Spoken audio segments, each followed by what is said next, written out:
The way you Yeah. want to live your life is mastered by your own self.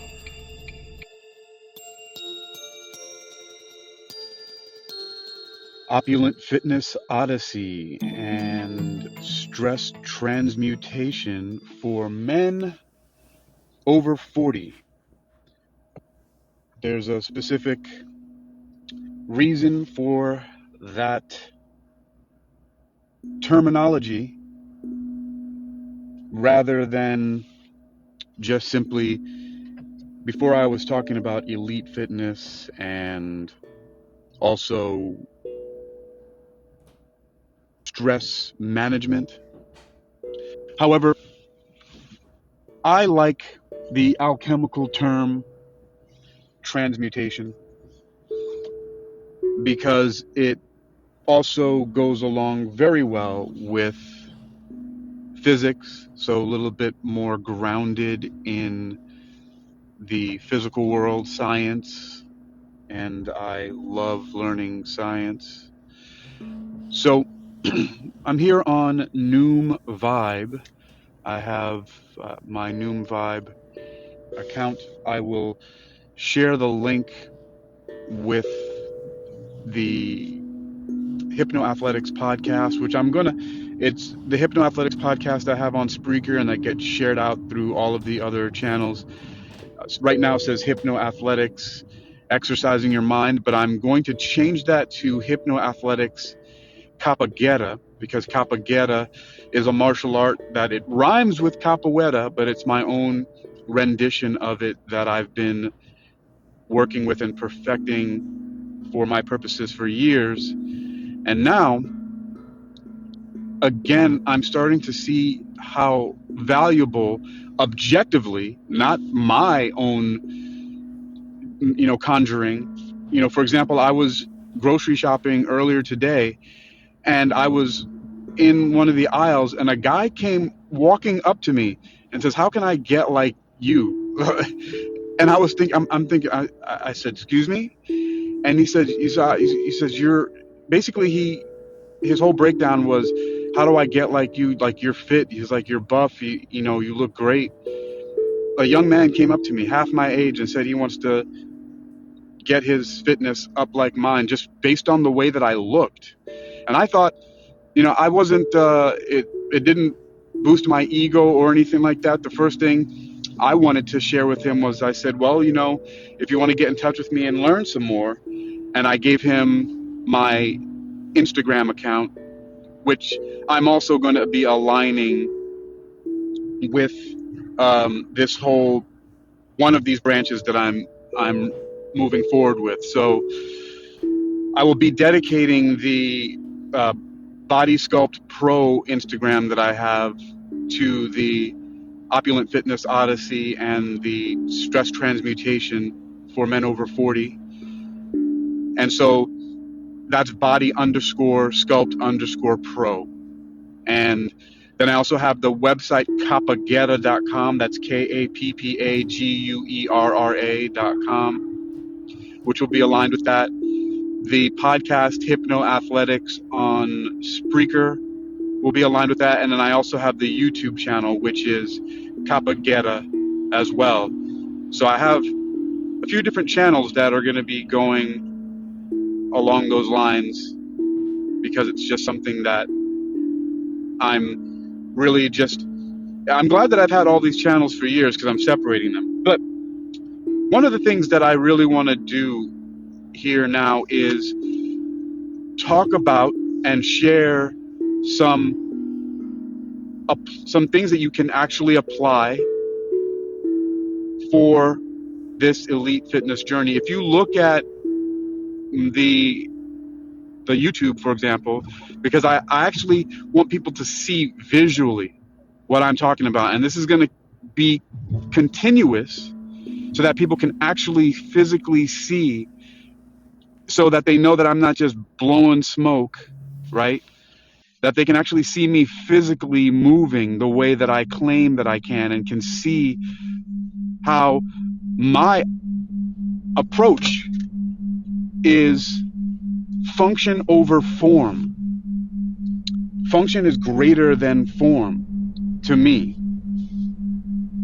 So what that means is that I begin with the ability to move and function, meaning my mobility is one of the most important things for me. Mobility. The fact that I can squat down fully into that so-called Asian squat, that I actually do this because it's just fun. I move around on the ground. Even when I was in the grocery store earlier today and I was demonstrating to this young guy who came up to me and said, "Hey, I want to get like you," I was moving around on the ground like Spider-Man, right? You know, I'm all the way lunged down and I'm using my hands, sort of like, the best way I can describe it is sort of how a chimp would move around on the ground, right? Just really nice and smoothly and agile on the floor. I just like being able to do that. It actually feels really good. But I lost myself a little. I get excited about describing these things sometimes, but the real message here that I wanted to share and talk about are some of the actual things that you can do that are actually possibly part of some of your daily activities that you do already. So for example, if you're a person that not only watches but maybe engages with social media, so if you watch videos on any platform, this applies to you. If you watch videos on YouTube, or if you are on TikTok, or it doesn't matter, Facebook or Instagram or any platform, this applies to you in this fitness Odyssey, right? And if you don't know the word Odyssey, it's a word that basically means an adventure. That's the best way I'll put it. It's an adventure, and it has ups and downs, right? Because anything that's good, and I heard Gary Vaynerchuk, who's an entrepreneur, he's a business owner, has like 2,000 employees. I've been following him for years, but he talks about anything that's good for you is not going to be easy, right, to obtain and or maintain, and that's fine. The great thing, however, is that it's simple. So let me get into that before I go on and on, because I can start free associating and getting really excited about this stuff. But here's the approach that we're taking right now that I'm gonna explain here, that you can actually use. This is really powerful, and it's exciting because of how simple it is. It's not easy, but it's simple, and this happens to come from the mental perspective. So first, why should you listen to me about anything mental? So if you care anything about credentials, I have a degree in clinical hypnosis from a nationally accredited college of hypnosis called the Hypnosis Motivation Institute in Tarzana, California. They are recognized by the United States Department of Education. You can find them online at hypnosis.edu. And if you know anything about the .edu designation, you cannot get that unless the Department of Education recognizes you, just like any other college or legitimate university in the United States can get the EDU designation. I graduated from there in 2006 after enrolling a few years earlier, and I obtained my degree in clinical hypnosis. They now have an associate's degree program where it's an associate's in mind and body. It's a really great organization. I would highly recommend looking at some of the courses and things like that they have. They have some free things online. Again, it's at hypnosis.edu. I have no affiliation with the school except for the fact that I'm an alumni. So by me talking about that, I'm not earning any money from referring you to them or anything like that. I'm getting better at making disclosures for whether or not I am affiliated with something or not. But most of the things that I do share that I'm affiliated with are not external. They happen to do everything with any business that I own. So, for example, if I talk about buying books that I have through Amazon, it's because I've written and published the books. I have an online store, so on and so forth. And if any of those things come up, then I will disclose that. But so here's the perspective I'm coming from about this simple tip here, and forgive me, please, I for going around it so much, but I wanted to also just give a little perspective on where I'm coming from and some of my credentials. So this very simple thing is based on the idea that you may have heard people saying, for example, you are what you eat, right? But now remember, we're talking about mental and psychological consumption here. But I'll give some examples, right? You are what you eat. Or sometimes people say garbage in, garbage out, right? I have changed that because I often say treasure in, treasure out to balance it, right? I know that we've often heard garbage in, garbage out. People say that, all right. But what about treasure in, treasure out? You can use that if you like, right? I don't know, something just popped in my mind. I'm goofy like this, but jewels in, jewels out, because, garbage starts with the G and J. They sometimes share the same sound, the J sound. I don't know, right? So we can play with that. I also changed another term that people often use because these kind of things come to my mind and I just feel them, so I use them. A lot of times people say, kill two birds with one stone. I like to say feed two birds with one seed. Whether it's a really big seed or maybe the seed turned into a fruit that the birds could share. I don't know. It just sounds better to me. Another one of the ways that you can look at, so I said, treasure in, treasure out, garbage in, garbage out. You are what you eat, right? And then one of the first times I ever heard this following saying was from Earl Nightingale. There's a really great recording of his called The Strangest Secret from 1956.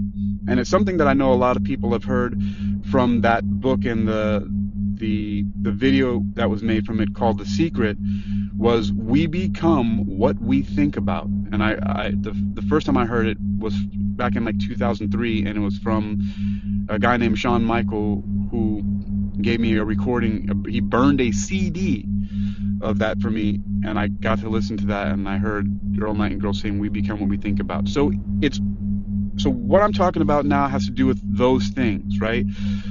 Basically, what you consume through your senses is going to begin to change, sometimes slowly, sometimes more immediately, how you interact with the world, and it's going to have an influence and effect on your physical health directly. Of course, depending on specifically what it is you're consuming, especially if it has to do with your physical health. So some examples now, again, and these are all, as you listen to me, these are all things that are examples, so you have analogies and you can understand where I'm coming from. And it all helps to build a rationale so you can understand it, so that it can help you to accept the suggestions that I'm giving to you. And it's also one of the reasons why I talked about I have a degree in clinical hypnosis, because I've also been told that a lot of the things that I share stick with people a lot, and maybe it's because my style of communication, sometimes when I'm not paying attention to it, and sometimes when I am, it's very suggestive, very hypnotic, if you will. I have a very hypnotic style of communicating, and maybe it's because I use a lot of analogies and metaphors and personal stories and anecdotes and things like that. So storytelling perhaps is also very hypnotic, which is maybe one of the reasons why people like mythology and folklore, because it helps to pass on information in a way that people can understand. And I like what one of these trainers online that I heard saying, her last name is Lenarduzzi. I don't remember her first name right now for some reason, but she says that people don't readily as much accept information as they do transformation. And so that's what I'm sharing here, which is also why I changed when I was going through a few iterations of how I'm sharing this process with the people that I'm helping to transform their relationship with their physical body, and also starting that with the way that they think, is why I changed stress management, the term, to stress transmutation. I don't think anybody else is using that terminology. I'd like to own it. I'm not sure if they are, but that's why I've been using it in my last few shares online lately in the past couple of days. Maybe it's been a week. I don't know. I am a whirlwind of activity, and so a lot of this stuff, I just put so much stuff out there. But so we respond more to transformation rather than just information. And because people want to, you can write a book about something and people just get bored with it. But if you can help people to understand how it's going to help them transform, then it will be much more effective. So again, with that said, so one of the ways that you can change your relationship with the information, remember, garbage in, garbage out, or treasure in, treasure out, right? You are what you eat, right? Or you become what you think about. We become what we think about, right? Like, I love the way Earl Nightingale said that in his recordings. But the way I've noticed that happening a lot was, one,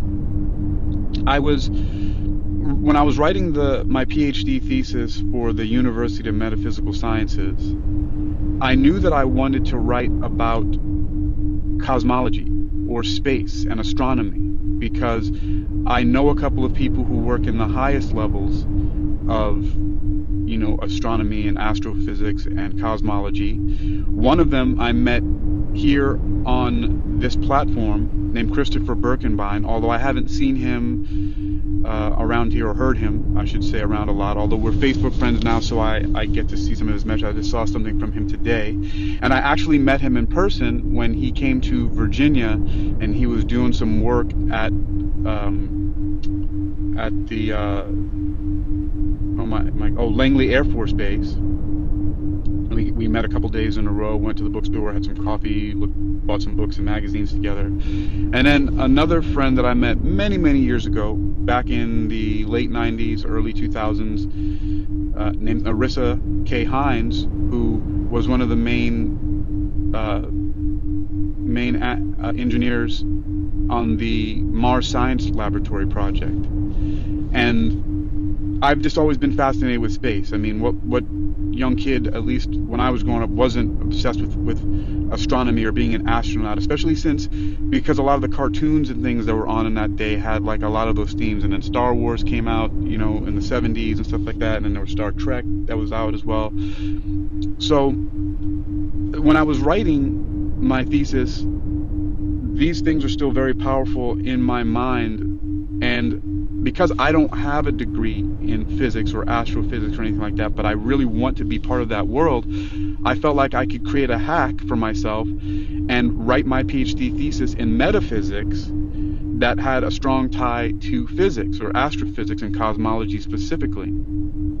So as I was writing it, I started tapping into a lot of the resources that had influenced me in that area. And one of the simplest ways for me to do that, to be able to engage passively with the information while I'm doing other things, was by looking and searching for resources like that on YouTube. So I found a YouTube resource called the complete or the entire history of the universe. And then I found out about a theoretical physicist named Sabine Hossenfelder from Germany. And then, of course, one of the most popular science communicators, which Christopher Birkenbein also falls under that category, but one of the most popular ones also is Neil deGrasse Tyson, right? And he's got an entertaining show called Star Talk. And on. I kept on putting that stuff in the background while I'm driving and delivering and doing all this stuff like that. And so it was very, very powerfully in my mind. And what I noticed was happening was that I would actually be dreaming about astrophysics and astronomy and cosmology. And so my whole thought process and a lot of new ideas started coming up, and I started thinking that, so many amazing things just started coming to mind, and connections that I was starting to make with it, because I was just anywhere between 4 to 12 hours a day just listening to information about cosmology and physics. So there's a clue right there to how. And remember this, I'm approaching this from the perspective of telling you that a very powerful technique and suggestion from the science and art of clinical hypnosis is this repetition and this we become what we think about. But one of the ways to strongly influence what you're thinking about is the media that you're consuming. That's where I'm coming from with this. It's very interesting because it really has a very powerful effect, and I don't think that many people consciously think of that perspective. And I want to give a really fine example of this that really strongly influenced my life that I want to share here also. I wasn't thinking about this at first, but I think it's a really great one. And it has to do with the consumption of alcohol. Now, I haven't consumed any alcohol for a few years now. And thankfully, I didn't have a dependence to the point where I had to go to like a program or something like that or go to rehab. But I was a binge drinker, and I was drinking a lot, and I was drinking to cope before. After the love of my life, Flora Elizabeth Carrasco, passed away on October 24th of 2019, I just drank myself into a coma for 7 months straight until finally one day I said, I can't do this anymore. And then I stopped, started up again, but then finally it's been a couple of years and I haven't had any cravings for alcohol or to drink or anything like that. But then I was watching something, I don't remember what it was. Oh, I do recall now. I had just found out about this show called The Big Bang Theory, which apparently started in like 2007 or something like that, and went for 12 years until 2019, interestingly enough. But I never knew about it. I'd seen probably like previews or little things about it here and there, but I never watched it. I never got into it. But apparently it was one of the most highly rated shows on television for the 12 years that it ran. And so I found out about this show, and then there was this one, there were a couple of episodes where one of the characters, Leonard Hofstadter, he was, wanting to become an author. And I remember a funny scene where, his girlfriend walked in, she's like, "Oh, wow, you scotch?" And he's like, "Oh, no, it's apple juice." He's like, I wanted to feel like Hemingway or whatever. And, he had the glass and he was pretending to drink scotch, but it was really apple juice or something like that. And then there was another scene where another character, his best friend and roommate, was trying to seduce his girlfriend, and he had some other drink. And I remember it bringing me back to like a James Bond movie and how drinking alcohol is romanticized so much. And then how they also frame it in a way, like, for example, if you watch some TV shows, I don't know why Kirk Douglas is coming to mind, but these guys, they make these movies and they're these high level of executives and they're wearing suits and they're in their office, and every time you go into their office, right, to have a talk, they bust out the decanter, right, and 2 glasses of scotch, right, and then they pour it, and it's this sophisticated thing.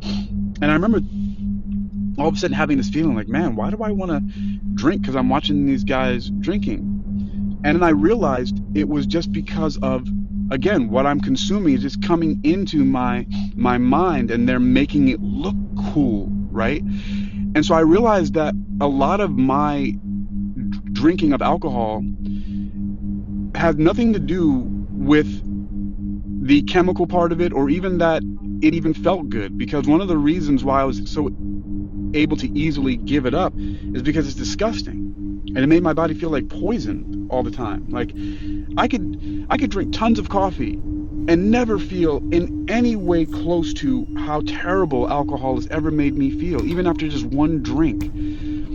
And so, you know what I did? I went to one of these wine stores, and they had this beautiful crystal decanter that came with 2 glasses, and I bought it. And then I started filling it with unsweetened iced tea. And then as I would be doing work on my laptop, I would pour myself some iced tea from the decanter, and other times I put coffee in there, And I had this feeling of being like this sophisticated, just like these. And I realized, but I've also realized long ago, I'm a hyper suggestible person. I'm very close to what would be called a somnambulist, because I'm very close in the middle of what we learned in the Hypnosis Motivation Institute as being either a physical or an emotional suggestible. I don't want to get into too much of that right now, but that also just kind of completely did away and was very revealing. It was very revelatory to me about how I pick up certain habits. And it's because of what I'm consuming from the outside, the things that come into my mind. So that's just another example. Again, so I talked about how I was writing my thesis and I was just watching physics videos and everything related to that all the time, and I eventually ended up dreaming about it and having really great ideas, being inspired about it, and it really helped me to put together the thesis in a way that I was really satisfied with. And I talked about just now about how just seeing people drinking, how I realized that how much that influences my psyche, but it's not the alcohol, it's the whole ritual behind how they do it. It's like these beautiful decanters in those glasses, and that's what it was about that for me. Another thing that I'd like to go into about now is what's related to that is also, well, I think I'm forgetting the other example that I really wanted to drive home about this, but the main point of the truth of all this is simply this idea that we become what we think about, and we can influence, and what we think about is very heavily influenced by what we see around us. Now, a big part of how we are influenced with things by things around us, and whether we're going to act on it or not, has to do with self-awareness and also our own feelings of self-worth and self-confidence. And so, for example, I'm not easily swayed to do the things that I see outside of me unless I carefully consider it first, because I have a very strong sense of self-confidence and self-awareness and self-esteem that I'm not so easily tricked by stuff. Sometimes I will let my stuff spiral into things, but I do it intentionally because I realize that sometimes you can't really, in some cases, if you're not familiar with it, you can't really disprove or dismiss something unless you actually give it the good old college try, as I've heard it's been said, right? Unless you give yourself to a process first. And I would caution to be very careful about what processes you give yourself to, because sometimes you may not be able to get yourself out of a spiral. But we can put ourselves into really great spirals having to do with our physical fitness, depending on what we're consuming. And the examples I gave are, I really believe that people are more suggestible to the things that are outside of them than they would like to admit. And I know this also from myself, and because I know that I can be influenced and I'm suggestible to things outside of myself, I know that other people are. And I also know that not only from personal experience, but also what I was taught academically in the Hypnosis Motivation Institute.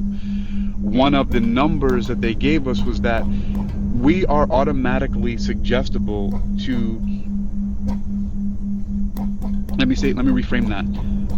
25% of the people that experience us, that receive any communication from us, are automatically highly responsive and suggestible to us. So you as you are, just in your natural native form, are already highly suggestible to 25% of the people that come into contact with you and come into contact with whatever communication you're putting out there. So 1 out of every 4 people that receive communication from you are automatically going to be highly suggestible to you.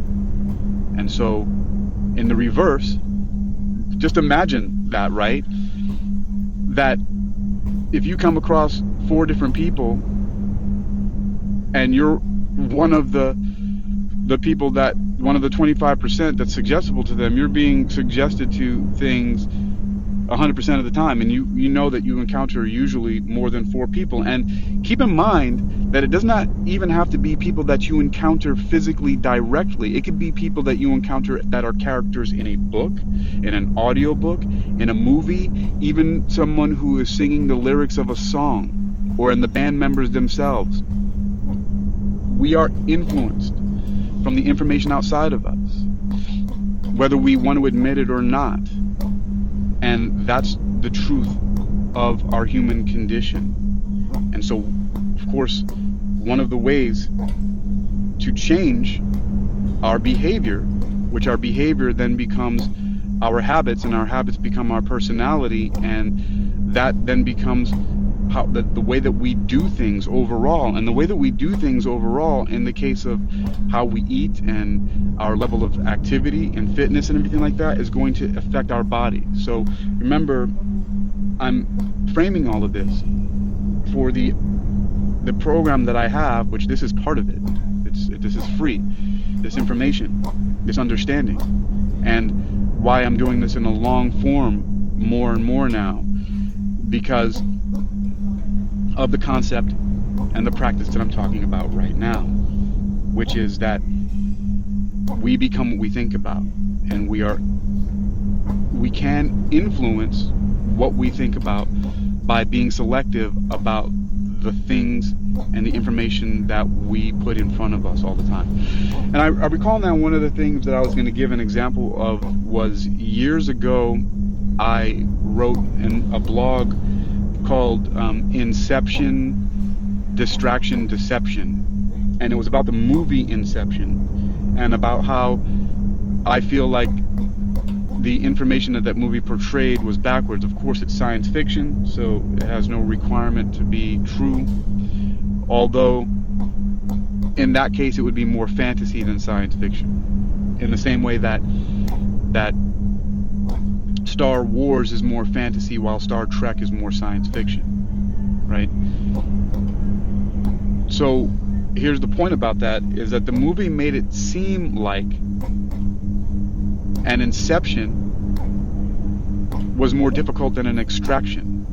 And what that means is that the movie made it seem like putting information into people's minds and having them believe that it was their own is more difficult than getting information from people, which is not necessarily true. Because just exactly from what I've explained, when you watch a movie, a TV show, listen to music, read something, for example, that information coming in influences you much more than someone would be able to read your mind, an extraction. Now, we can read people's minds to a certain extent by the stuff that comes out of their mouth and by the way that they behave. And I've actually become really good at that. I can tell what people are thinking by what they're doing, whether they know that they're being read or not, and by the things that they say, especially. Even though a lot of people attempt to pretend that they're something that they're not. It's really actually becomes very simple and easy to tell if you have the kind of awareness and training in combination and experience that I have and other people like me. And if you're aware of it, because a lot of people know a lot of stuff, but they don't practice it. So it's not always applicable to everybody. And I'm not always up for reading people. I don't want to. It's too much. You know, a lot of time I spend most of my time by myself because I operate much more efficiently that way, and it's just better off for me to do the things that I'm doing. But to the point, again, I talked about how this comes from my understanding and experience, my academic training in hypnosis, clinical hypnosis, and then from, more experience piles on from that, from clients, and then also from more anecdotes, just even from thinking about how this works and seeing how it really is true and then putting it into action. So the point that I've been, watching all the physics stuff to create my thesis, then more recently, and it's also, again, one of the reasons why I'm framing my messages in this way. And it's very interesting because I didn't want to admit it. For many years, I tried to stay away from this idea, even though it was right in front of my face and it made so much sense. But that much of the advertising and marketing and sales tactics and network marketing and a lot of the stuff that you see is very, very heavily laden with suggestions and hypnotic messages and a lot of brainwashing. And I'm not saying whether that's good or bad or not, just that that's the way that it is. And if we are not selective about the things that we're putting in, it's no wonder why people are experiencing things on a continual basis that they don't want to, specifically in their physical health. A lot of people are experiencing terrible things and they are asking themselves, why? Why am I falling apart like this? Why is it that when I'm getting older, I'm deteriorating in this way? Why this? Why that? And it's simply because of the way that you're behaving.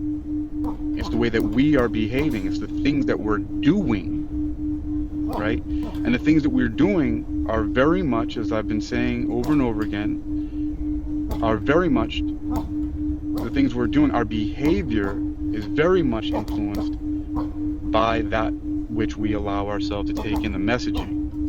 And that's, again, what this is all about. And so, as I was saying, I've been reluctant to admit, even though it matched up so closely, that the marketers and salespeople and all of this stuff, they are really master hypnotists. And one of the reasons why I didn't want to admit this is because, I spent all this time going to an elite institution, one of the best in the world, the Hypnosis Motivation Institute, to get this education. And meanwhile, there are all these people running around doing this stuff, and they don't have the degree, and it's a little point of pride sometimes when you go to school and you do something, but you've got these people who are completely untrained, but for some reason, they have these skills. But it's because they learned it through business, out of necessity, because the people who train them, and they're not calling it hypnosis. The thing is that hypnosis is it's a term for the ability to be able to influence people and get them to do things. That's basically it. One of the definitions of hypnosis is anything that attempts to or does change and control people's behavior through the changing and controlling of belief systems. It's, and one of the things that was discussed in the Hypnosis Motivation Institute is that we are professional belief system enhancers if we choose to be. And so, of course, lately, looking at a lot of these different marketers and these entrepreneurs and looking at their messaging and things like that, I noticed that the same thing that happened when I was looking at videos of physics all the time, binge watching all this physics stuff, started happening when I was binge watching stuff on business building. That's all that I could think about, and then just mixing it up with my own thoughts and stuff from other people who are in the same field. Then you all of a sudden start thinking in that way, and it completely changes the way that you think. And so it's the same thing, and I'm going to sum this up and finish this here. When and if you decide to change your body from the inside out by binge watching information or listening, and I'm using the term watching, but by consuming information that has to do with improving your physical fitness. It's so simple, right? I know it took a while to really get to that, but I started off in the beginning and I said that it was about the mind and our thoughts, and we become what we think about, and talked about hypnosis, and also informed you that I would be, telling stories and giving anecdotes about it that would help you to understand it. But that's really what it is. It's so simple. And it's one of the reasons why I have maintained a high level of fitness all throughout my life, to the point now I'm 47 years old, and I have people who are half my age and even younger who are coming up to me and saying, "Hey, I want to have a body like yours. I want to be able to move like you." Because I have been highly influenced by that information, because I was fortunate enough to be exposed to that and then have it be part of my DNA, be in the right place at the right time, have the right kind of parents. And there's so much that goes into it that I'm privileged. It's my privilege to have that. There's not, I can't hide that. I do have a certain amount of privilege. I had great parents who weren't necessarily great with each other, but were great with their kids and loved us and showed us love in a lot of ways. And I have great examples. And I also have a juxtaposition, because my mom, her body is falling apart. She can't walk anymore, wheelchair, bedridden. Meanwhile, my dad, who's 11, 12 years older than her, he's 80 years old, over 80 years old, and he's still able to move around and do all this stuff, even though he smokes cigarettes and drinks alcohol, which are not healthy, right? But the other things that he does, it's kind of balanced itself out in a way, and he's still thin and agile and stuff like that, and it's ridiculous. Now, I don't do any of those things. I don't smoke cigarettes. I don't drink alcohol. I don't do any drugs. I don't vape or any of that stuff. I decided to be what is called completely straight edge. It works better for me because I realize that those things reduce my efficiency, and I'm a little bit obsessed with efficiency. And I have more energy, and I'm much more productive when I'm not dealing with any of that stuff. So it's a choice that I've made. And I don't really think, everybody has to make their own decisions about that kind of stuff. But if we're talking about having a high level of fitness, what I'm calling the Opulent Fitness Odyssey, and if we want to transmute our stress from being negative stress in our bodies to turning it into something that's going to work for us, then the concept that you can apply into an activity, an action, and a behavior in order to influence your physical fitness, as it has me for so many years, into a positive way where I'm operating from a high level of physical fitness on a continual basis, is this idea of being very selective about what you put in. And the last example I'll give of this, about why I'm able to maintain this, is because when I grew up, I saw my father riding bikes and walking and climbing trees and taking away our toys and turning off the TV and saying, "Go outside and play in the backyard," right? And then the things that I would see that I became obsessed with, like a lot of little kids growing up in my time, we saw Bruce Lee and Chuck Norris, the kung fu movies, and then ninja movies like with Sho Kozugi, and also a Chuck Norris movie, one called The Octagon with the ninjas, and American Ninja. Right, that stuff was on TV. And then, you got G.I. Joe and these guys, with these fit, buff bodies, and He-Man, right, and the Thundercats, and then comic books, right, with Spider-Man and Superman, and all of these people with these fit, physical, healthy bodies. Those are the things that I became obsessed with, but in a deeper way than a lot of other comic book geeks and people did. Like, I wanted to really live that. And so I actually did this. I was like, man, if I'm going to be a ninja or a kung fu fighter, I got to do that stuff. And so I became obsessed with that. And I know, of course, there's a lot of Comic-Con type of people and those kind of geeks that are different geeks than I am a geek, that, they might have a completely different physical, makeup because of what they do. They operate in a different way. They maybe play more video games than actually live a video game like I do. I want to be the action hero and the super being, rather than just, using my thumbs to do that. So I use my whole body to do it. And so that has been my approach. And when I look at movies and television shows that have action heroes, I actually practice and do the things that they do with my body as much as as much as is humanly and physically possible for me. And that's one of the reasons why I maintain it. But it's because of what I'm consuming. But see, I'm not just consuming the fantasy part of it and the science fiction part of it. I'm digging into martial arts books about teaching martial arts and going to martial arts classes and working with personal trainers and getting that information, and then also just doing a lot of it for myself. And then I worked as a personal trainer in gyms for many years, and now I do it privately on my own. And I worked as a group fitness instructor for gyms for many years, and now I do it on my own with my own business, and so on and so forth. All of those things. And I'm also a clinical hypnotist. I work with clients doing that, and then those who want the spiritual aspect of it, I also work with that as a minister. I am approaching it from as many different ways that I possibly can, because it's not just one-sided. It's multifaceted. It's interconnected. And when you take this multifaceted approach, it fosters a deeper connection with the world and people around you.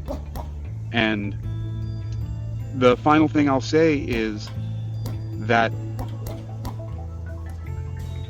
I have been convinced through experience and practice, and from a multifaceted approach of not only looking at it academically, but also anecdotally, experientially, and practically, that this really is one of the simplest ways to experience an opulent level of fitness and have your life be an odyssey, an adventure, and also to be able to transmute or change your stress. Just like in physics, it says, in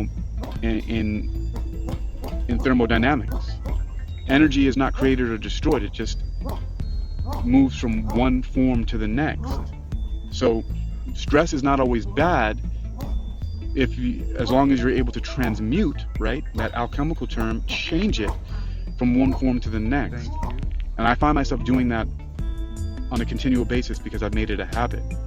And one of the first ways that I approach that is when any type of stress seems to come to me externally, I use my breathing to transmute it and just think to myself, you know what, getting angry about that or staying stressed, it's just not worth it. Just, I am a powerful being, and I'm going to just keep on keeping on, to keep it simple, because this whole thing that I talked about had lots of moving parts to it, but it's actually simple. It may not be easy, but it is simple. And why is it not easy? Because we have so many messages from the outside telling us to do the things that are not healthy for us, that are not good for our bodies. And then there are chemicals that trick us and addict us. So I'm not saying that it's easy. It is simple. The simplicity lies in becoming laser focused on what you consume. And you can write a list out about, I'm going to read this yoga book today, I'm going to read this nutrition book today, I'm going to read this martial arts book today, I'm going to read this fitness training book today, I'm going to read this calisthenics book today, I'm going to read this stretching book today, I'm going to read this breath work book today, right? And you can change it from book to, I'm going to listen to this fitness podcast, this nutrition podcast, this so on and so forth. I'm going to watch this fitness YouTube, this nutrition YouTube, so on and so forth, this fitness TV show. So do you get the point?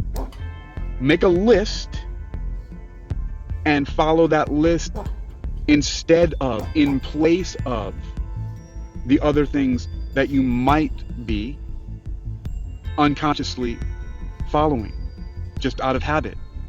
You make a list and you do that instead. Put it on in the background. I'm not saying you have to engage with it consciously but as I was talking about earlier, as I'm driving and I'm doing other things, I put the YouTube videos on in the background and I listen to it, right? If I'm able to stop and watch it and take notes, I'll do that. But I found that it's really in just having that information, which is why podcast and audio is such a powerful medium. And I'm surprised that Noom Vibe isn't much more popular than it is. but I would like to be part of one of the people, the movers, who's going to make it more popular. Like, it's part of my plan right now.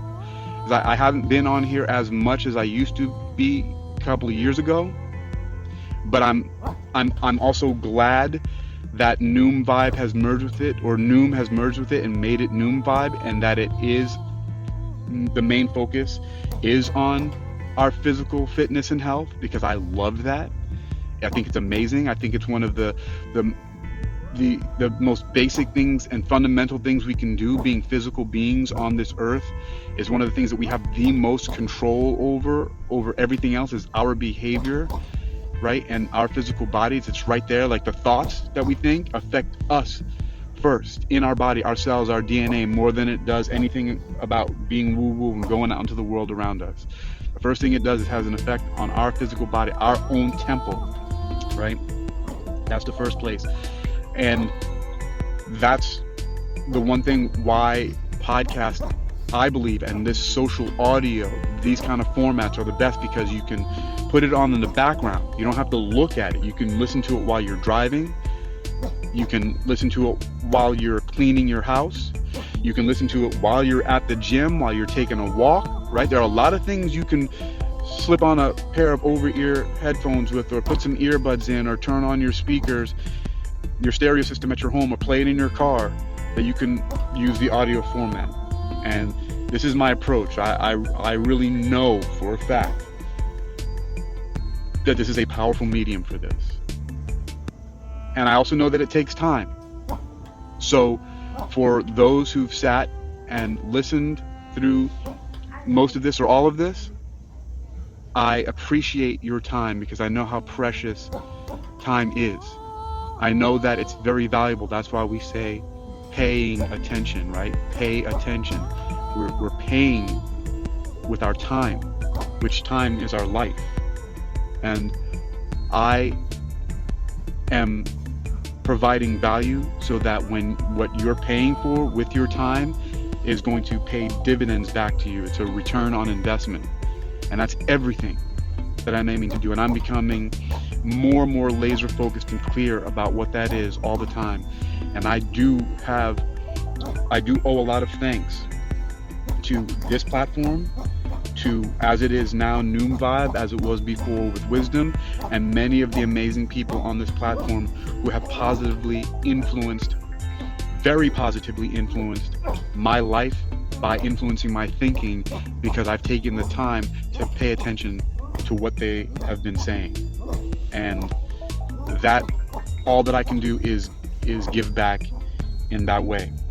So as I close out here, I just want to say thank you to everybody who has been here or who has passed through this room here on Noom Vibe. I'll start with who's been on the list the longest from the bottom here. Lisa E, thank you very much. Dr. Rao, you know that you've been a positive inspiration to me, especially with every morning I get up and I take those 10 deep breaths before I do anything else. Peter Carrington, always a great speaker, always very inspirational, loved your voice. Victoria Blair, Ronald Snyder, thank you for being here. Nikki, Stephanie Ann Webb, thank you. Rebecca Smith, Amara Jadala, thank you for being here. David R, hello, thank you for being here. Mayvel, hello Mayvel, always love to hear your energy when you come on and to anybody's talks and speak to them.